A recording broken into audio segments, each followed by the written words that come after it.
আইজ আমি আপনারা লগে শেয়ার করবো আমার ইনডোর কিছু টারু প্লান্টস আছিল। আর এই প্লান্টস গেছিন লইয়া আজ কিতা কিতা সমস্যা আমি ফেস করলাম সবটা আমার ভিডিওর মাঝে আছে। আপনারা আমার সাথে থাকুক আর দেখতে থাকুক।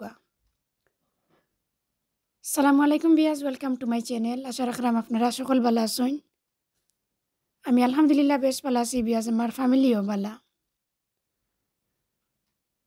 তো আজকে নতুন একটা দিন বিয়াজ, নতুন একটা ভিডিও লইয়া আইলাম। আমি আশা করলাম আমার ভিডিওটা আপনারা ভালো পাইবা।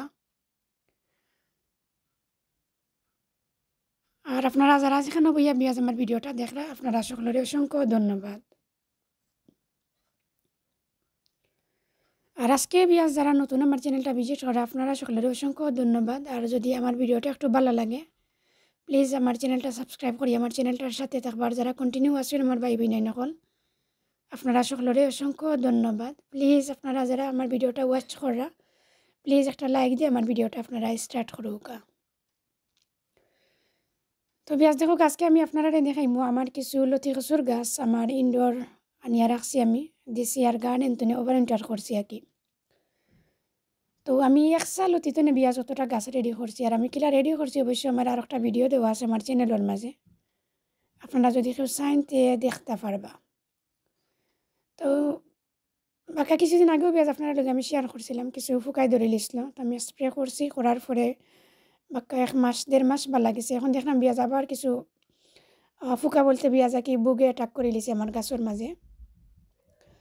তো আজকে আমি ভাবলাম ফাইনে যে এইরকম ফাতাই গুন্ডাই কে লাভ হইতো না, যেহেতু ফাতার নিচে বিয়াজ অনেক বুক দেখুক আপনারা। জানি না ক্যামেরার মাঝে কীরকম আর, বাট আমি যা তাইরাম বিয়াজ আমি বুঝতাম পারলাম কত বুক আছে। তো এই ফাতার তো বিয়াজ আমার এখন দরকার নাই, বাট থাকলে ভালো হইল না, একটু দেখতে সুন্দর লাগে আর কি গ্রিন রং ওটো। এখন আর রাখতাম পারাম না, বিয়াজ অনেক বুক অ্যাটাক করে লিছে। আর এই স্প্রে মারিয়া গুঁড়ো নিলে আবার যদি কিছু ডিম থাকি যায় আবার সমস্যা হইব। তো বড় গাছের যে 3টা ফাতা আছিল কচুর ফাতা, আমি একদিন খাটিয়ে ফেলাই দিলাম দেখুক আপনারা। আর ছোটো ছোটো গাছ তো নেবি আজ আমি আরও বাদ ফাতা যেটা ওতে একটু খাটিয়ে ফেলাই দিলাম আর কি। খাটিয়ে ফেলাই আর আমি চাইলাম বিয়াজ একটু বুক ক্লিয়ার স্প্রে করবো। আর আজকে ডেটা মাসাল্লাহ বাক্কা বালা, বেশি চুরও নাই বিয়াজ, রেইনও নাই, আর অধিক কোল্ড নাই, কোল্ড আছে বাট অধিক নাই আর কি। তো আউটসাইড বা করিয়া বিয়াজ বুক ক্লিয়ার স্প্রে করলে তো একটু সময় আউটসাইড রাখা লাগে বা একটু ড্রাই হওয়ার পরে গরম নেওয়া লাগে। তো রেইন থাকলে বা বেশি ঠান্ডা থাকলে এই কাজটা করা যায় না, বেশি বাতাস থাকলেও করা যায় না। বুক ক্লিয়ার আপনারা একবার স্প্রে করবা বাতাসে আর মুখে নেগি নিজের উপরেও নিয়ে অনেক সময়। তো আজকে ডেটা বিয়াজ সকলটাই মিলাইয়া মাশাল্লাহ বাঁকা সুন্দর দেও। তো ওটু আমি ভাবলাম যে আজকের দিনটা হইল গিয়া আমার পারফেক্ট আমার গাছর লাগি। তো আমি গাছটারে বিয়া ছাটি লিছি, আমি সকলটি গাছটারে দেখুক আপনারা ছাটিয়ার বাদ ফাতা যেটা আছে একই ফুকা লাগাইল সবটা আমি খাটিয়ে ফেলাই দিলাম। আর খাটিয়ে ফেলাইয়া বিয়া যখন আমি আমার গাছকে চিনতে যে আইসক্রিমের বক্সের মাঝে আসছিল, বক্সটা নিলাম, ইয়া বক্সটা ভালো করে জারি লিছি। এখন আমি বুক ক্লিয়ার যেটা ওটা একটু স্প্রে করিলিম, করিয়া আরও ঘন্টা 2 ঘন্টা বিয়াজ আমি আউটসাইডে রাখবো, যত সময় পর্যন্ত বুক ক্লিয়ার যখন স্প্রে করবো চিন্তা ড্রাই হয়েছে না। তো ড্রাই হওয়ার পরে বিয়াজ গাছ কিছু আমার গরনি মুগি। আর এই প্রত্যেকটা গাছ বিয়াজ লতি কচুর আসলে আমরা ইকের মাঝে মুখে কচুর গাছ মিলানি যায় বা ইজিলি বানানি যায় মুখিতনে।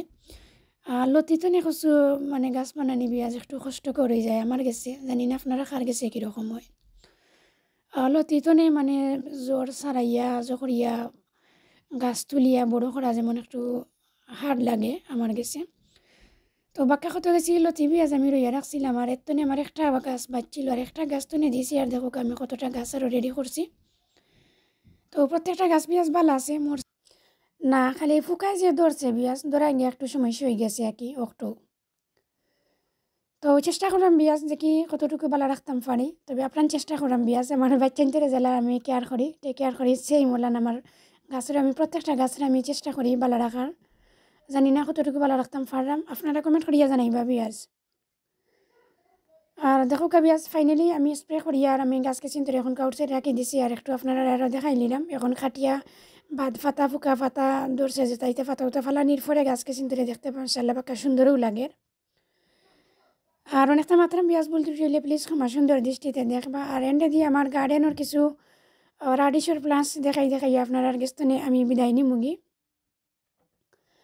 তো দেখো কা বিয়াজ বাংলাদেশত ওইটা কচু রাস্তার সাইডে দিয়া ফতে গাটে যে সেখানো মিলে, বাট আমরা একটা কচুর গাছ রেডি করতে হইলে বানাইতে হইলে অনেক কষ্ট লাগে। তো খানিতে বড় কথা নাই, বিয়াজ দেখলে সুন্দর লাগে, একটু বড় আমার গেছে। তো এটা তো আর লতাকো গেছা দিব আর কচু কয়েক গেছা কয়টা ডুগাও হইব, এটা তো আপনারও বুঝেরা।